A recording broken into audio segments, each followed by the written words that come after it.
damos la más cordial de las bienvenidas a esta gran comunidad de Exponential Agility. Miguel Ángel Martínez Hernández, tu servidora Sandra Said Nava, y acompañadas y acompañados de un gran invitado, él es el doctor Vivienda, Oscar Ruiz Vargas. Muchas gracias a ti que eres nuestro fiel seguidor, más de 3,100 alrededor del mundo y por supuesto presentes y colaborados por más de 25 países. Apoyamos las causas sociales y expertos y expertas especialistas en la materia, como lo es nuestro invitado, en este caso en el sector vivienda. Un saludo muy especial a todos los países del mundo que se unen, desde Australia, China, Japón, España, Francia, Inglaterra, Italia, Alemania, Bélgica, Luxemburgo, Arabia Saudita, Chile, Colombia, Argentina, Uruguay, Ecuador, Venezuela, Bolivia, Perú, Estados Unidos, Canadá, República Dominicana, Cuba, Puerto Rico y México. Pues muy buenos días, muchas gracias Andy. Démosle la más cordial bienvenida a Oscar Ruiz Vargas, doctor Vivienda. En el ámbito académico es licenciado en Derecho por la UNAM, es licenciado en Locución por la Universidad Ejecutiva del Estado de México, es maestro en Derecho Internacional por la Universidad Latinoamericana, es maestro en Administración Pública por el Instituto de Administración Pública, es doctor en Humanidades por la Universidad Latinoamericana. Cuenta además con una especialidad por la Universidad Tominaga Nakamoto sobre competencias para la formación de estudiantes. Ha sido condecorado con 4 doctorados honoris causa, uno por el claustro Simón Bolívar, el siguiente por la Universidad Ejecutiva del Estado de México, el siguiente por la Universidad de América del Norte y por el claustro doctoral iberoamericano. Asimismo, le fue otorgado el Premio en Seguridad y Procuración de Justicia en el 2019 y fue condecorado con la Medalla al Mérito en Protección Civil por el Congreso de la Ciudad de México 2020.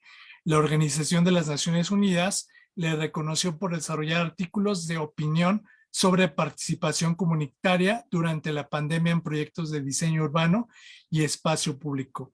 En julio del 2021 es conocido como Doctor Vivienda, especialista, articulista, panelista en foros diversos, tratando temas de ciudad, urbanismo, vivienda, agua, medio ambiente, derechos humanos, participación social, cooperativismo y consumidores. Además es presidente honorario de la Asociación Nacional de Condóminos y Vecinos AC. Recientemente, en febrero del 2020, lanzó la iniciativa social para mejorar la tarifa eléctrica doméstica en beneficio de más de 43 millones de viviendas en México. Proponente de diferentes reformas en materia condominal y de participación ciudadana, y fue conductor también del programa de televisión Diálogos Vivienda, transmitido en vivo por 11 TV en la barra de Diálogos en Confianza. Ha sido mentor honorario para el emprendedurismo e incubación de empresas sociales por parte de la Universidad Nacional Autónoma de México. Es forista y panelista en temas de derechos humanos, ciudad, vivienda. Representó a México en el Encuentro de Sociedades Cooperativas y Mutualistas en Argentina, Buenos Aires, Mar del Plata y Rosario, y participa activamente en varios programas de radio y televisión. Escribe artículos bimestrales para revistas y en WordPress. Podemos ubicarlo en redes sociales, tanto en Twitter, Facebook, YouTube, como Doctor Vivienda. En el espacio académico se desempeña como profesor de asignatura en la Facultad de Derecho de la Universidad Nacional Autónoma de México, siendo invitado a diferentes foros de universidades públicas y privadas, nacionales y extranjeras, para tratar temas como la procuración de justicia en México, reformas constitucionales de los sectores energéticos, participación ciudadana en derecho penal disciplinario, la Constitución Política de los Estados Unidos Mexicanos, el régimen de propiedad en condominio, el desarrollo urbano, el agua en la Ciudad de México, la salud integral como estrategia de bienestar para la comunidad de alumnos y la vivienda adecuada, entre muchos otros. En el espacio de la función pública actualmente desempeña como asesor fiscal de la Fiscal General de Justicia de la Ciudad de México y enlace de la Fiscalía con el Congreso de México. Antes de ello, fungió como director general de desarrollo de mecanismos en el proceso de transición para la nueva Fiscalía en la Ciudad de México. Además, se ha desempeñado como coordinador de asesores del director general de gobierno de la Ciudad de México, coordinador de asesores del director ejecutivo del Instituto de Vivienda, director de educación media superior en el sistema de educación de la Ciudad de México, fue gerente jurídico del Registro Único de Vivienda, asesor de formación comunitaria para el Infonavit, director de coordinación en seguridad pública, director en planeación, indicadores y seguimiento de políticas públicas, entre otros cargos en su trayectoria profesional y laboral. Pues démosle la más cordial bienvenida a Óscar Ruiz Vargas, conocido como Doctor Vivienda. Muchísimas gracias por estar con nosotros el día de hoy, Óscar. Pues qué gusto, gran placer, Sandra, Miguel Ángel, estar con ustedes compartiendo, departiendo en este programa de mañana de miércoles, ¿verdad? Es un gran gusto y mi agradecimiento por permitirme compartir justamente algunos elementos que eventualmente nos lleven a tomar mejores decisiones en relación a la adquisición de una vivienda y también algunos componentes en general para la República Mexicana en cómo se está comportando la vivienda y algunos hipótesis o elementos que son importantes tomar en consideración para tomar una decisión de trascendencia tal como la que constituye nuestro patrimonio prioritariamente, ¿verdad? Que es una casa, una vivienda, un departamento. Y pues aquí ya estamos listos para arrancar con una ponencia que sea muy breve para el auditorio. Vamos a procurar que sea muy ejecutiva, muy dinámica. Tenemos poco tiempo y bueno, vamos a apresurar justamente en nuestra exposición. Quiero comentarles que en el censo del 2020 del INEGI, es el último censo del que tenemos vista o cuenta, y bueno, tenemos que un universo de viviendas bastante amplio.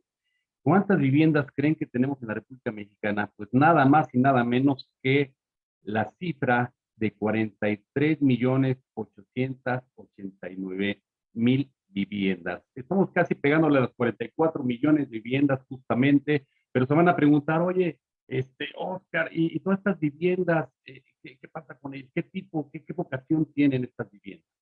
Bueno, el INEGI separa en tres digamos, tipos de vivienda. Por una parte, tenemos las viviendas habitadas. Por otra parte, tenemos aquellas viviendas de uso temporal. Y por otra parte, tenemos las viviendas deshabitadas. Las viviendas habitadas son las que tienen un mayor número, justamente son 35 millones las de uso temporal, una cifra menor, que son 2.500.000 viviendas, y las deshabitadas, 6.150.000 viviendas. ¿Por qué hago esta referencia? Porque nos da un panorama interesante, integral, de cómo están los componentes de vivienda en la República Mexicana. Las viviendas habitadas, como su nombre lo indica, son aquellas en donde existe un lugar compuesto, un lugar ampliado, pero que están habitadas de manera regular. Las viviendas de uso temporal son aquellas que se emplean, como su nombre lo indica, de una manera no permanente. Y son aquellas viviendas, por ejemplo, ubicamos para pasar el fin de semana, para ir de vez en cuando, aquellas viviendas que adquirimos por herencia, por una sucesión intestamentaria, y que al final del día no es nuestro lugar que habitualmente ocupamos o donde residimos, sino que básicamente tenemos una segunda opción para llegar a estos inmuebles. Y estas viviendas de uso temporal, pues obviamente las tenemos en mayor número de concentración en estados, como es el caso de Morelos, como es el caso de Guerrero, y en donde al final del día, pues no las habitamos de manera permanente. Tenemos las otras viviendas que son las deshabitadas. Ojo, no debemos de confundir las viviendas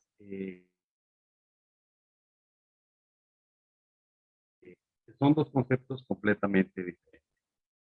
Viviendas deshabitadas son aquellas en donde no se encuentra una persona al momento de realizar justamente este proceso del censo, pero que justamente tienen un titular registral.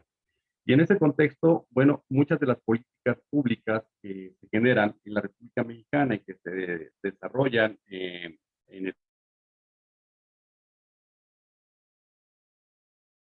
que se realiza durante la gestión de mandato de una administración del Ejecutivo, van a servir esta numeralia para qué? Para establecer ciertos mecanismos o ciertas políticas públicas de hacia dónde vamos, cómo lo estamos previendo. Bien, aquí ya en este recuadro tenemos los tres rubros muy claritos. Habitadas 35 millones, que corresponde al 80% de las viviendas en la República Mexicana. Las de uso temporal, 2.500.000, que corresponden al 6% del total del parque habitacional. Y deshabitadas, una cifra importantísima, 6.150.000, que corresponden al 14% justamente del total de las viviendas.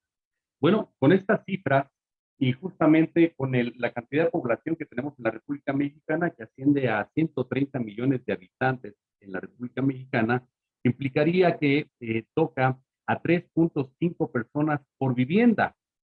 Recordemos que, por ejemplo, en el censo de 1990 había 5 personas por vivienda.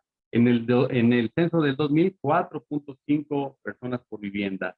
Y en el del 2010, 4 personas por vivienda. Ustedes se preguntarán, bueno, ¿cómo ha ido decreciendo justamente el número de habitantes por vivienda para pasar de 1990 de 5 personas al año 2020 a 3.5%? Esto no quiere decir que tengamos un mayor poder adquisitivo para adquirir más viviendas, sino básicamente que el control de natalidad ha sido más férreo. Las parejas han optado por no tener hijos por una parte o tener 1 o 2 hijos como máximo, mientras que en otros momentos se estilaba tener 3, 4 o más hijos justamente. Por eso es que la cifra ha decrecido. Sin embargo, las condiciones económicas del país y a nivel mundial no son las óptimas para que podamos tener acceso a una vivienda todos nosotros como ciudadanos. Es lo que aspiramos justamente cuando estudiamos y eventualmente empezamos a trabajar, empezamos a ahorrar nuestros recursos, a generar nuestro fondeo para eventualmente adquirir una vivienda. Y eso también es importante. Pero aquí hay un punto que quiero también retomar y compartirles. Hay viviendas en el rubro de deshabitadas que, bueno, tienen este contexto por su vocación migratoria en algunos estados de la República, o por condiciones de inseguridad, o por otro tipo de condiciones, y estas viviendas deshabitadas, el mayor porcentaje se localiza en Baja California, en Chihuahua, en Tamaulipas, en Morelos, en Hidalgo, en Guerrero, en Oaxaca, en Zacatecas y en Michoacán. Sin embargo, por otra parte, las viviendas habitadas, el mayor porcentaje de viviendas habitadas se encuentra en el Estado de México con 4.6 millones de viviendas habitadas. En la Ciudad de México con 2.8 millones de viviendas. Le sigue en tercer lugar Veracruz con 2.4 millones de viviendas. Después le sigue Jalisco en el cuarto lugar con 2.3 millones de viviendas. Y después Puebla con 1.4 millones de viviendas. A contrario censo, las entidades federativas que tienen menos viviendas es Nayarit con 400,000, Tlaxcala con 300,000, Campeche con 300,000, Baja California Sur con 200,000 y Colima con 200,000. Este es un panorama genérico para saber cómo está justamente la densidad de vivienda en toda la República Mexicana y cómo podemos tomar una mejor decisión eventualmente cuando queramos realizar algún tipo de proyecto o algún tipo de negocio inmobiliario o alguna situación que por la vocación de nuestras acciones a desarrollar de manera profesional, donde podremos ubicarnos de mejor manera. Vamos a la siguiente diapositiva, por favor. Tenemos en la siguiente diapositiva que la mayor tasa de crecimiento de la vivienda, no de la población, de la vivienda la tenemos en 5 estados. Y bueno, ¿qué tenemos que considerar en este sentido cuando hay mayor tasa de crecimiento de la vivienda? 2 factores sumamente importantes.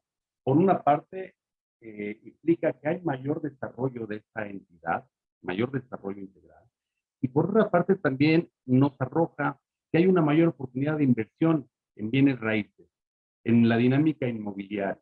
¿Por qué? Porque está creciendo el desarrollo de vivienda a un ritmo mucho más acelerado que en todos los demás entidades federativas. Y en este caso, Quintana Roo ocupa el primer lugar en experimentar una mayor tasa de crecimiento de la vivienda con 4.7% de crecimiento. Después le sigue Querétaro con 4%. Después le sigue Nuevo León con 3.3%, después Baja California Sur con 3.1%, después Aguascalientes con el 3% de crecimiento en el rubro de la vivienda.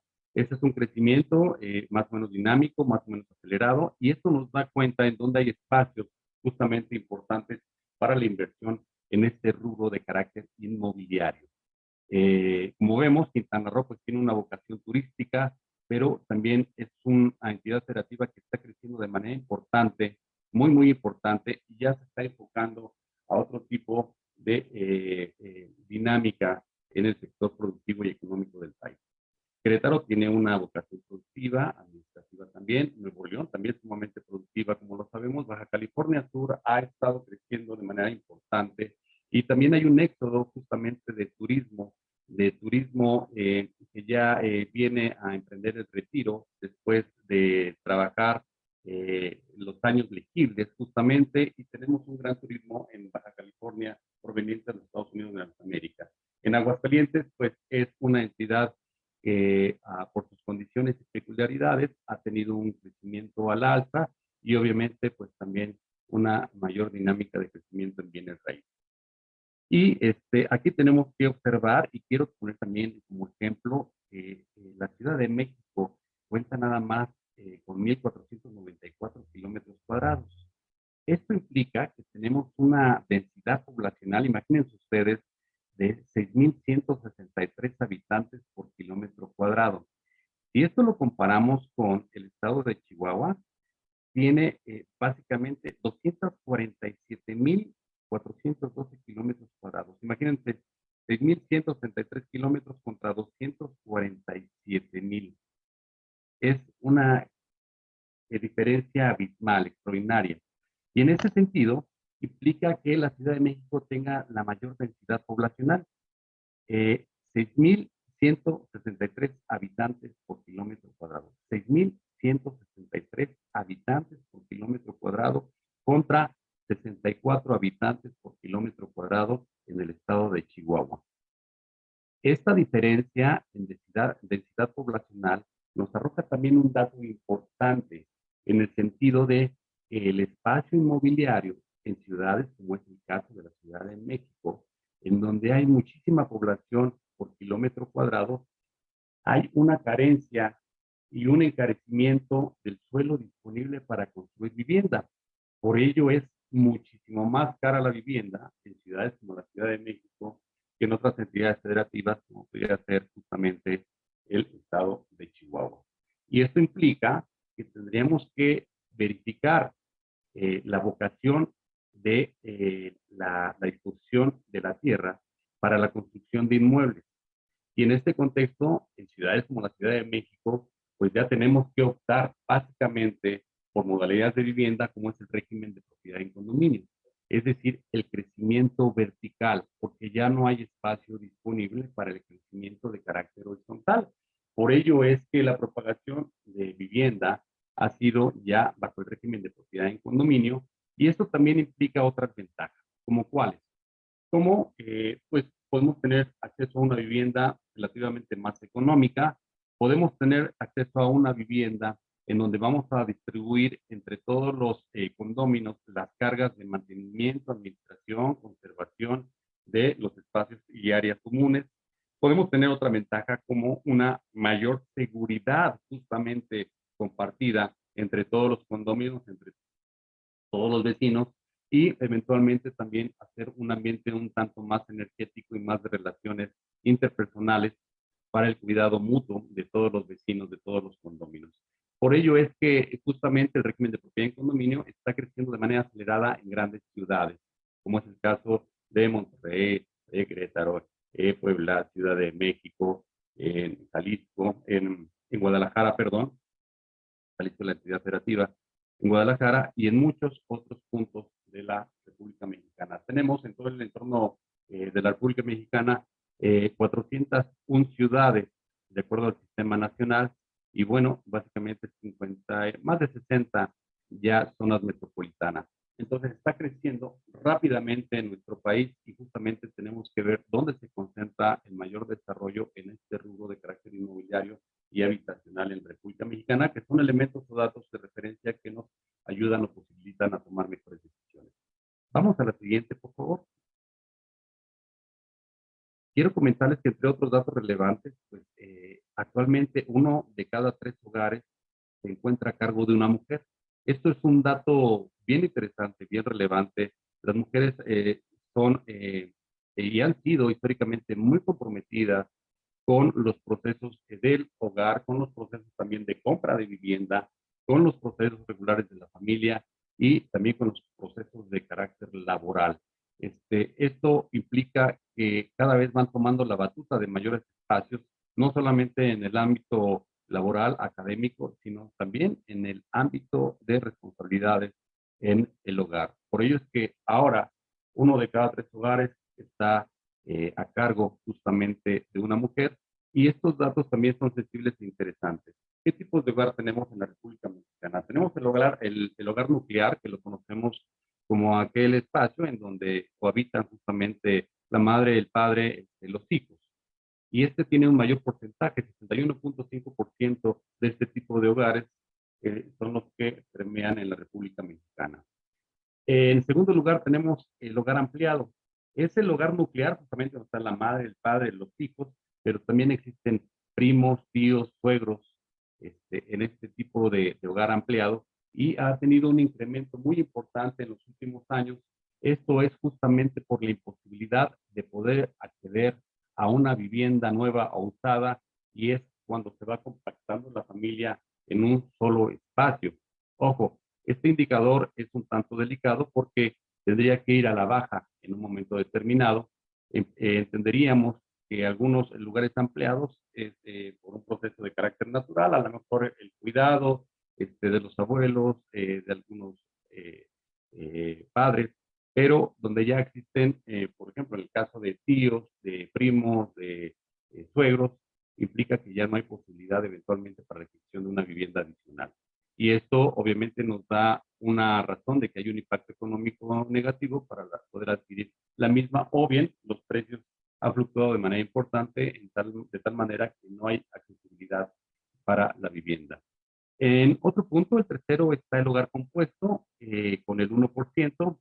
Es donde hay integrantes con parentesco y sin parentesco. Este tipo de hogar compuesto se da mayormente en las ciudades donde pues por un flujo de carácter laboral, de carácter académico, llegan a integrarse justamente personas con parentesco y sin parentesco. La vivienda de carácter unipersonal también ha tenido un crecimiento importante del 12%. Esta vivienda de carácter unipersonal, en donde han decidido adquirir una vivienda, una sola persona, y vivir una buena parte justamente de su vida en este hogar unipersonal, porque como sabemos los tiempos han cambiado y los paradigmas también se han modificado de manera radical. Ahora las parejas también han optado por no tener hijos o por tener animales de compañía justamente, y por optar por viajar, por recorrer diferentes espacios, por no estar de manera permanente en un solo lugar, trátese del entorno nacional o a nivel continental. Ahora las personas y las parejas jóvenes deciden estar en diferentes puntos de la República Mexicana experimentando diferentes procesos académicos, diferentes procesos profesionales, y no solamente en el entorno de la República, sino también en el entorno de carácter mundial. Por eso también la vivienda de carácter unipersonal ha crecido de manera importantísima. Y en el caso de los corresidentes, es el rubro que se queda hasta el final con el 0.7% del total de las viviendas, y estas son pues aquellos hogares que no son familiares, cuyos integrantes no tienen ningún tipo de parentesco. Como le conocemos ordinariamente, son los roomies, ¿no? En este caso es, por ejemplo, las residencias para estudiantes, las viviendas donde justamente define algún espacio compartido justamente para compartir los gastos en este contexto. Y aquí tenemos un panorama muy, digamos, general en esta parte. Hay una modalidad justamente a nivel internacional que está muy en boga, que son las parejas Dinky. Dinky porque en su definición o denominación es doble income, no kids. Es doble ingreso sin hijos.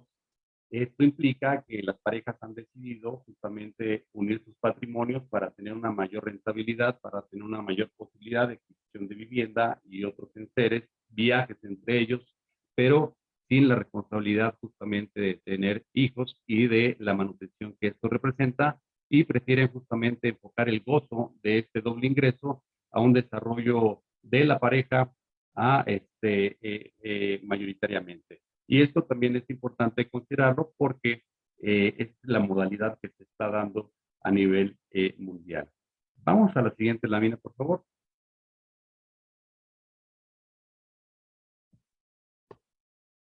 Bien, aquí tenemos básicamente, ya entramos al entorno nacional en la cuestión de la legislación, y es importante también tomar en cuenta este parámetro de carácter integral. Sabemos que el desarrollo de la vivienda, el desarrollo inmobiliario en todo el país se determina a través de planes y programas de desarrollo urbano. Tenemos cerca de 2.500 municipios en la República Mexicana.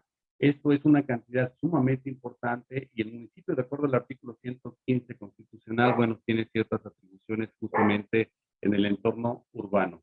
Pero también es importante señalar que, el artículo 2 nos establece pues este derecho que tiene que hacerse llegar, este derecho a la vivienda a las comunidades indígenas. Y por otra parte, el artículo 4, en el párrafo sexto, señala que toda familia tiene derecho a disfrutar de vivienda digna, decorosa, y la ley establecerá los instrumentos y apoyos necesarios a fin de alcanzar este objetivo.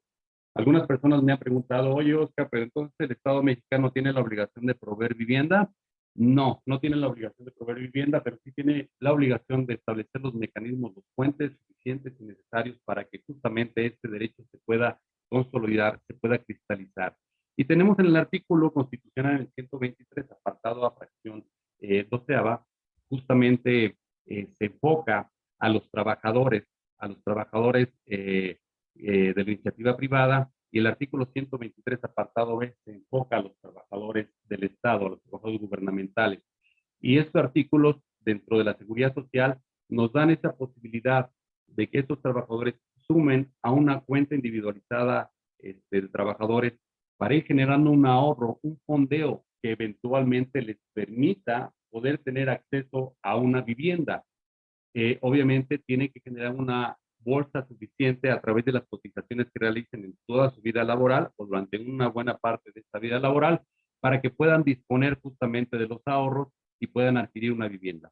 Justamente ha sido un debate en este gobierno, y se han generado esfuerzos titánicos e importantes por actualizar la norma en el aspecto de Infonavit para hacerla mucho más flexible y que rindan mayores beneficios a los trabajadores justamente de la iniciativa privada, y puedan tener un acceso a una vivienda. Se han hecho condonaciones por una parte importante de aquellas personas que están al corriente. Se han revisado casos en concreto en donde ya los trabajadores han pagado mucho más del monto total de la vivienda, y entonces se han hecho quitas en este contexto.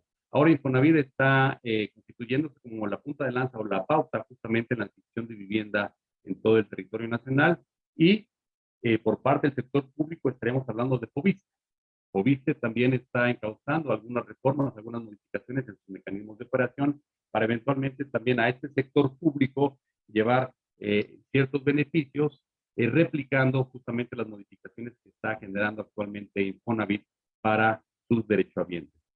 Tenemos entonces que ahora, justamente en el marco de las reformas generadas a la ley de vivienda y a la ley de Infonavit, ya los adquirientes de vivienda, aquellas personas que tienen acceso a un fondo para adquisición de vivienda, pueden destinarlo no nada más a adquirir vivienda nueva o usada, sino también pueden aplicar este fondeo o esta bolsa o este crédito de Infonavit a la ampliación de su casa, al mejoramiento de su casa, a la remodelación o reparación de la vivienda, a la compra inclusive de un terreno que obviamente tiene que cumplir con las características de uso de suelo y vocación para construir una vivienda, es decir, que también cuente con los servicios suficientes y necesarios para poder desarrollar vivienda. Ahora, otra de las ventajas es que los créditos se otorgarán de manera directa a los beneficiarios y sin intermediarios, y aunque se puede interpretar que así era antes, a través de la subcuenta de vivienda, la realidad era que los trabajadores prácticamente tenían que escoger una o dos opciones entre algunas empresas o complejos inmobiliarios, y te decían, aquí hay nada más de 2 o de 3 y los escoges, y si no los escoges en esta temporalidad, pierdes el derecho a acceder a tu crédito.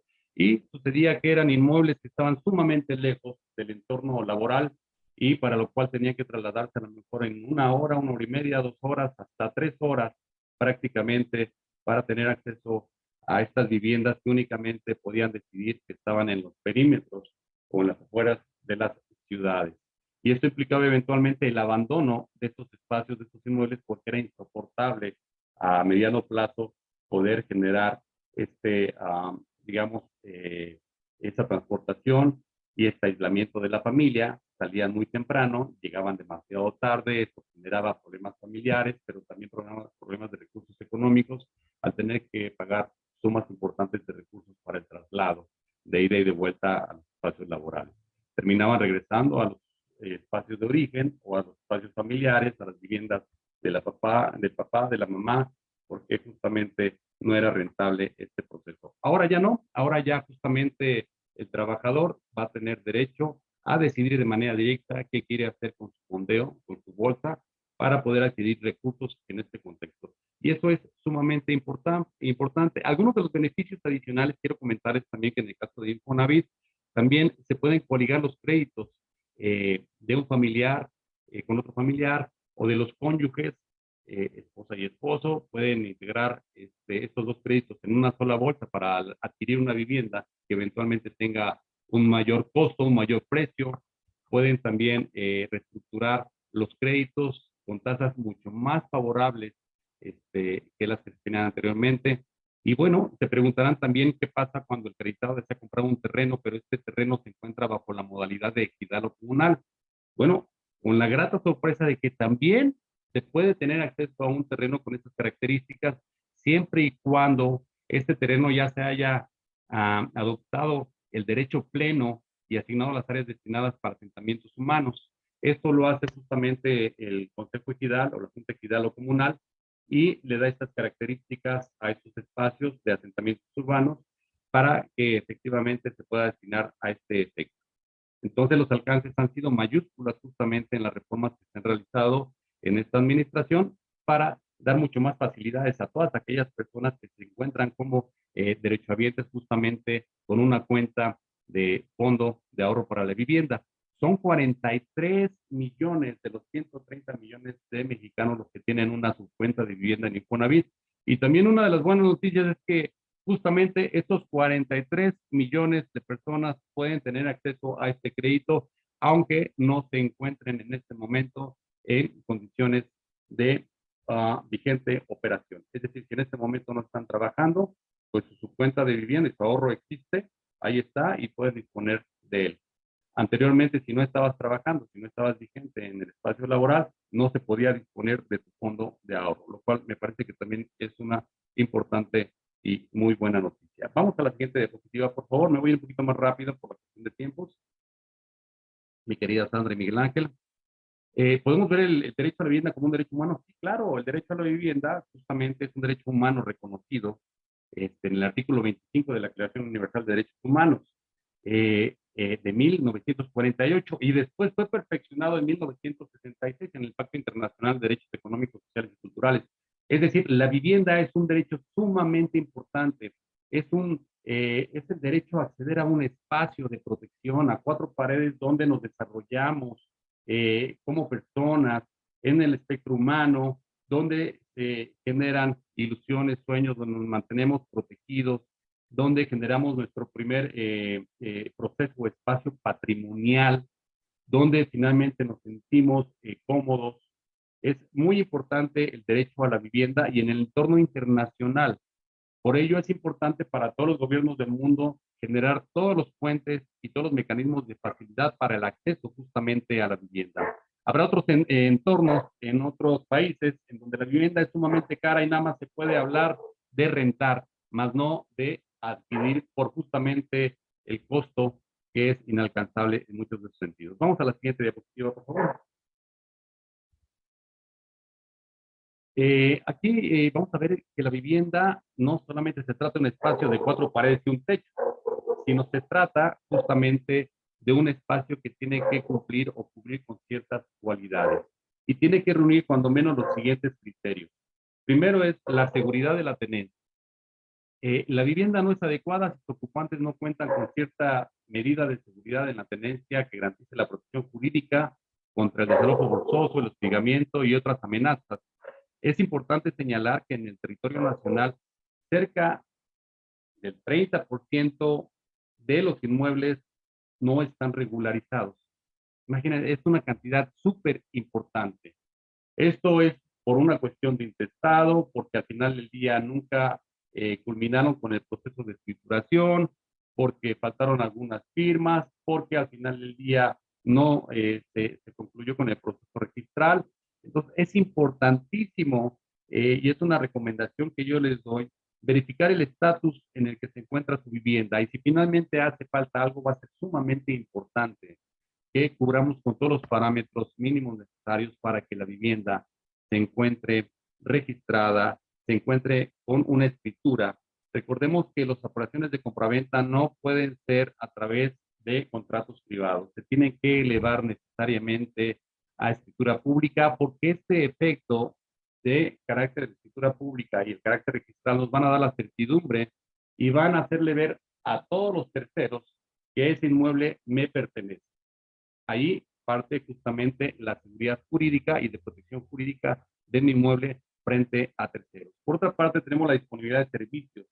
Esta vivienda debe de contar con, pues obviamente, las instalaciones e infraestructura adecuada.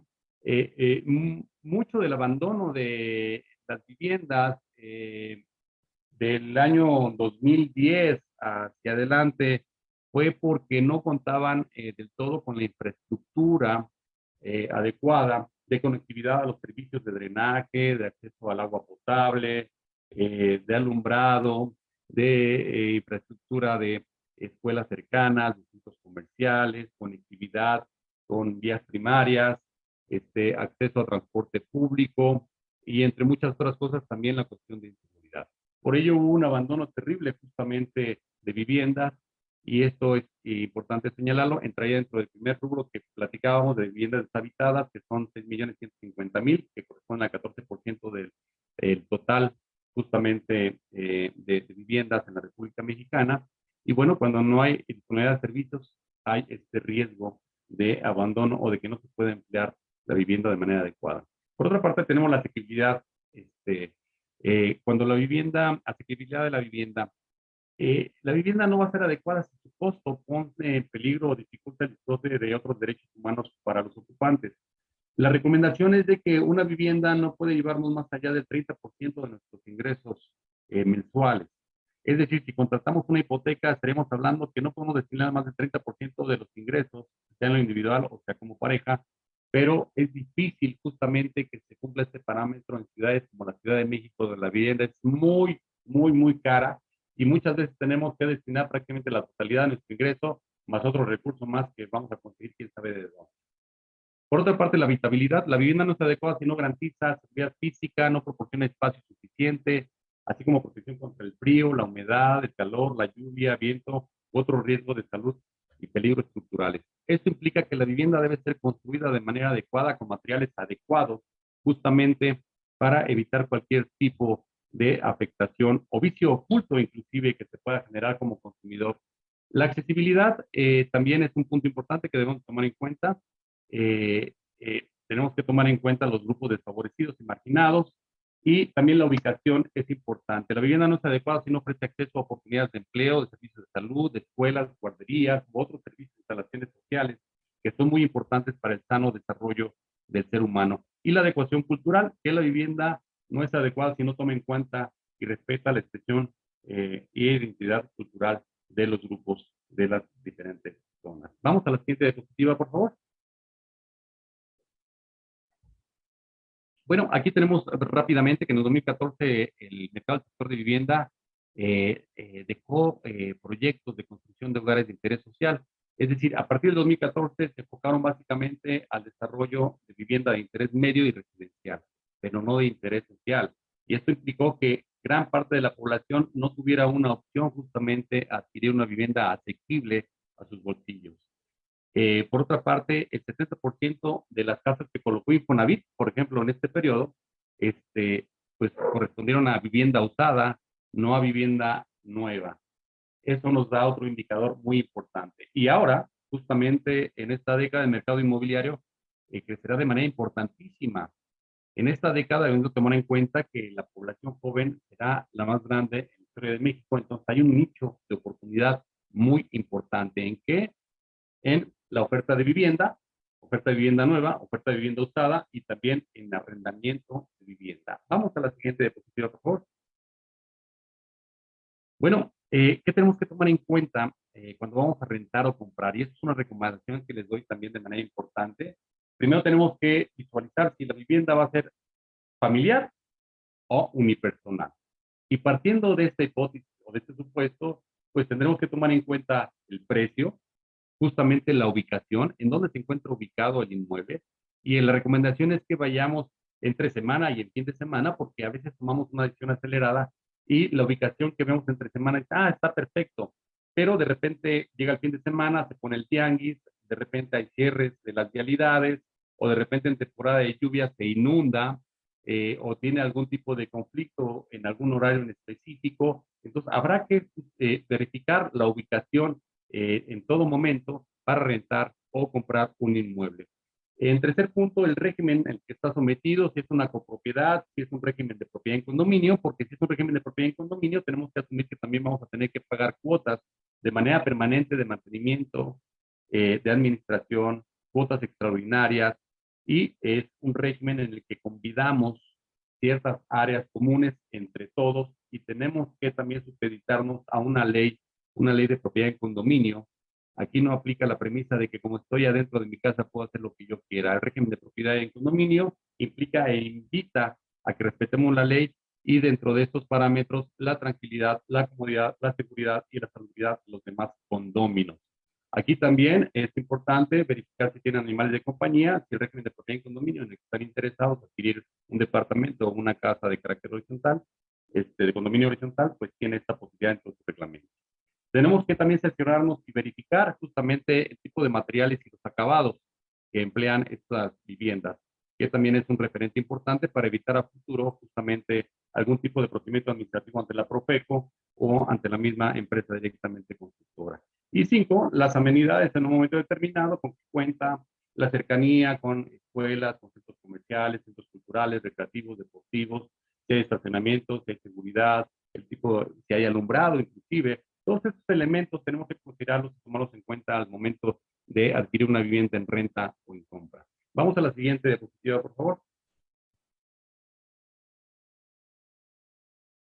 Y bueno, aquí ya prácticamente para finalizar, tenemos que considerar que hay créditos hipotecarios y un abanico importantísimo de portafolio, de oferta y de posibilidades para adquirir vivienda nueva usada, para adquisición de suelo, de autoconstrucción, de remodelación, de reparación, de ampliación de vivienda, así como también para refinanciamiento de créditos.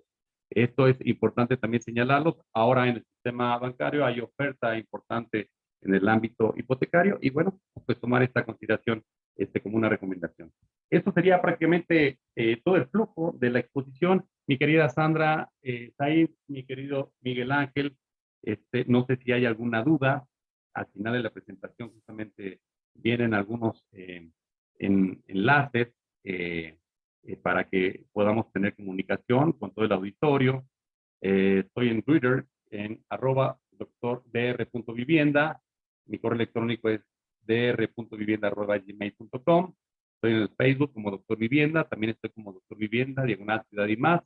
Y en WordPress presento algunos artículos con regularidad y mi canal de YouTube es Doctor Vivienda.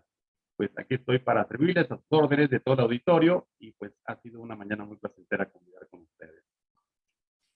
Muchísimas gracias, Oscar. Estamos fascinados de podernos encontrar con este expertise tuyo y esta manera tan clara para nosotras y nosotros también ha sido una sorpresa los números que nos presentas, pero finalmente son la representación fidedigna de la realidad y esto nos permite darnos una claridad más amplia para tomar decisiones.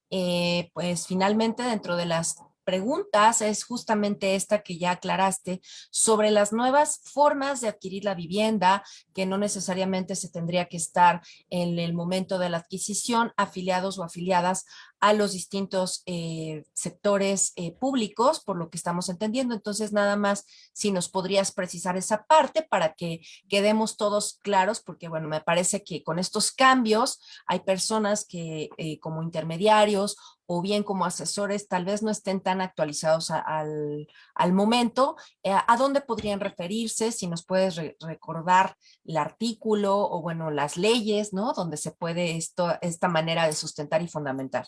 Sí, aquí lo recomendable, mi querida Sandra, es que si en algún momento iniciaron una subcuenta o fueron trabajadores de la iniciativa privada, les debieron de abrir una subcuenta de vivienda en Infonavit. Pueden ingresar a la página www.infonavit y es una página muy cordial, muy sencilla, muy intuitiva, e ir ahí a alguno de los marcos que señalan para verificar su cuenta. Le van a pedir su CURP, justamente su nombre, y con eso van a poder ingresar y verificar cuál es el estado de su subcuenta de vivienda, es decir, cuál es su fondeo. Y en caso de que haya algún tipo de problema, podrán comunicarse con un asesor para este efecto. Pero es importante señalar que si en algún momento trabajaron y tuvieron esta apertura de su cuenta de vivienda y mucho tiempo dejaron de trabajar, no importa, la cuenta de vivienda no aparece, no desaparece, no caduca, no se extingue, continúa ahí vigente. Y esto implica que a través de las modelos actuales y las reformas que se han llevado a cabo, el trabajador de la iniciativa privada podrá tener acceso a su cuenta de vivienda y ver cuál monto tiene derecho y de ahí determinar si efectivamente le alcanza para la compra de una vivienda nueva, usada, para una remodelación, para construcción, para cualquiera de los rubros que ya se han ampliado también. Lo mismo sucede justamente con los trabajadores del Estado al abrir su cuenta de vivienda de Foviste. También con www.foviste y podrán justamente en estas páginas que son muy intuitivas poder pedir la información y justamente llevarlos de la mano para ver en qué estatus se encuentra.